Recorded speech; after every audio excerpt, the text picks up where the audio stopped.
اعوذ باللہ من الشیطان الرجیم بسم اللہ الرحمن الرحیم وفی انفسکم افلا تبصرون صدق اللہ العظیم۔ اللہ رب العزت نے قرآن مقدس میں ارشاد فرمایا، تمہارے نفسوں میں کیا ہے، کیا تم نہیں دیکھتے؟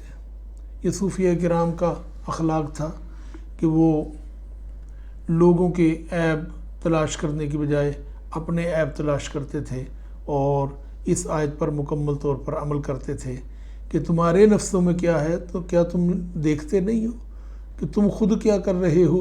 بجائے اس کے کہ لوگوں کے عیب تلاش کرو، اپنے عیبوں کی طرف توجہ دو۔ تو جب بندہ اپنے عیبوں کی طرف توجہ دیتا ہے تو وہ اللہ کے نیک بندوں میں شامل ہو جاتا ہے۔ حدیث پاک میں ہے، نبی کریم صلی اللہ علیہ وآلہ وسلم نے فرمایا، طوبیٰ لمن شغلہ عیبہ عن عیوب الناس، اس شخص کے لیے خوشخبری ہے جو لوگوں کے عیبوں کی بجائے اپنے عیب تلاش کرنے میں مشغول ہوتا ہے۔ اس لیے ہمیں چاہیے کہ ہم اپنے عیبوں کی طرف توجہ دیں۔ اس بات کو سمجھنے کے لیے ایک بڑی خوبصورت مثال حضرت زید قمی رحمۃ اللہ تعالی علیہ نے بیان فرمائی ہے۔ وہ کہتے ہیں، میں نے کسی آسمانی کتاب میں پڑھا کہ اللہ رب العزت نے ارشاد فرمایا، اے ابن آدم، میں نے تمہارے لیے 2 تھیلے بنائے ہیں، ایک تھیلا تیرے آگے ہے اور دوسرا تھیلا تیرے پیچھے۔ وہ تھیلا جو تیرے پیچھے ہے اس میں تیرے عیب ہیں، اور جو تھیلا تیرے آگے ہے اس میں لوگوں کے عیب ہیں۔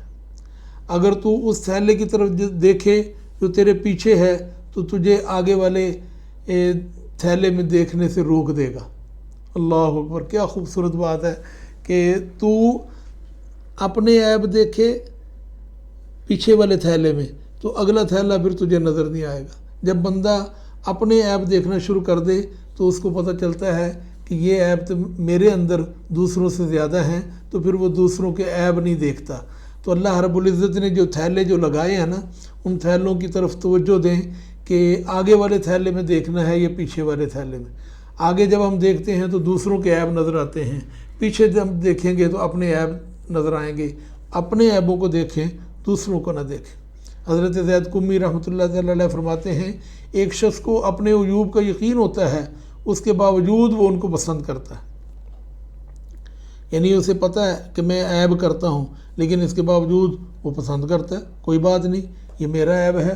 وہ دوسروں سے تو چھپا لیتا ہے، لیکن اپنے اندر اس عیب کو وہ برا نہیں محسوس کرتا، اور اپنے مسلمان بھائی سے صرف گمان کی بنیاد پر بغض رکھتا ہے کہ ہو سکتا ہے وہ یہ گناہ کرتا ہو سکتا ہے وہ یہ غلط کام کرتا ہو، یعنی گمان ہے۔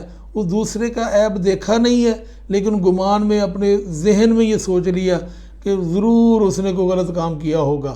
تو فرماتے ہیں یہ پھر عقل کی بات تو نہیں ہے نا۔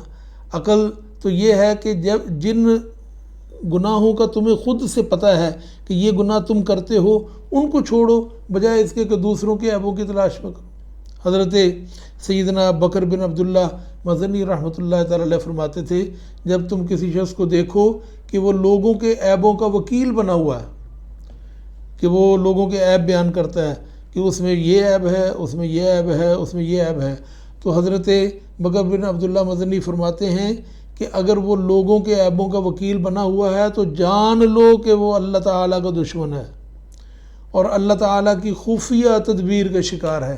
کیونکہ اللہ تعالیٰ فرماتا ہے قرآن پاک میں، وَمَكَرُوا وَمَكَرَ اللَّهُ وَاللَّهُ خَيْرُ الْمَاكِرِينَ، اور وہ مکر کر رہے تھے اور اللہ رب العزت خفیہ تدبیر فرما رہا تھا۔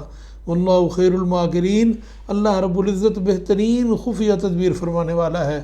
تو اگر کوئی بندہ اپنے عیب چھوڑ کر لوگوں کے عیب بیان کرتا ہے، ان کے وکالتیں کرتا ہے، تو وہ اللہ تعالیٰ کی خفیہ تدبیر کا شکار ہو جاتا ہے۔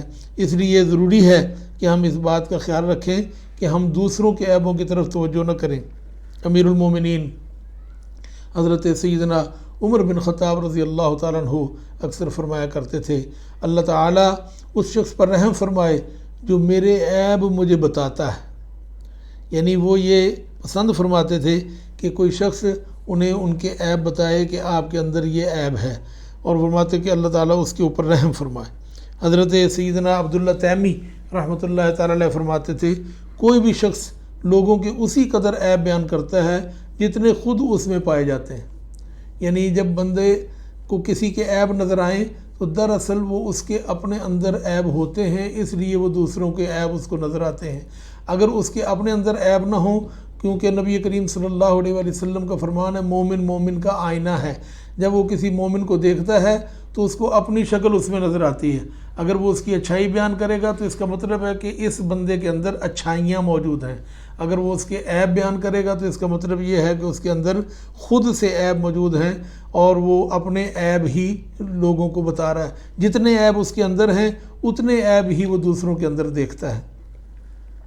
حضرت شعبی رحمۃ اللہ تعالی علیہ فرمایا کرتے تھے جو شخص لوگوں کے عیب تلاش کرتا ہے وہ کسی دوست کے بغیر رہ جاتا ہے، کہ اس کا پھر کوئی دوست نہیں رہتا۔ جس کو عادت ہو کہ وہ لوگوں کے عیب بیان کرتا ہے تو پھر کوئی اس کے ساتھ دوستی نہیں کرتا، وہ دوستی کے بغیر ہی مر جاتا ہے۔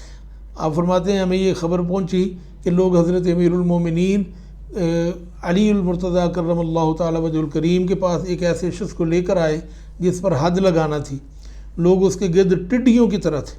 حضرت علی کرم اللہ تعالی وجہ الکریم نے فرمایا میں اللہ عز و جل کی قسم دیتا ہوں تم میں سے جو بھی اس حد کا تماشا دیکھنے آیا ہے وہ سب چلے جائیں۔ تو وہ سب چلے گئے تاکہ اس شخص کی حد المقدور ستر پوشی ہو۔ آپ نے فرمایا کہ اگر تم اس کا تماشا دیکھنے آئے ہو تو تمہیں چاہیے کہ تم چلے جاؤ، تماشا نہیں، عبرت کے لیے اگر کسی کی سزا کو دیکھنا ہے تو ضرور کھڑے ہو تاکہ تم یہ گناہ نہ کر سکو، اور اگر تم تماشا دیکھنے آئے ہو تو پھر چلے جاؤ، کیونکہ تماشا کسی کا دیکھنا، آج تم کسی کا تماشا دیکھو گے کل تمہارا تماشا بن جائے گا۔ اللہ رب العزت اپنے محبوب مکرم صلی اللہ علیہ وآلہ وسلم کا صدقہ ہمیں اپنے عیبوں پر نظر کرنے کی توفیق عطا فرمائے اور ان سے بچنے کی توفیق عطا فرمائے۔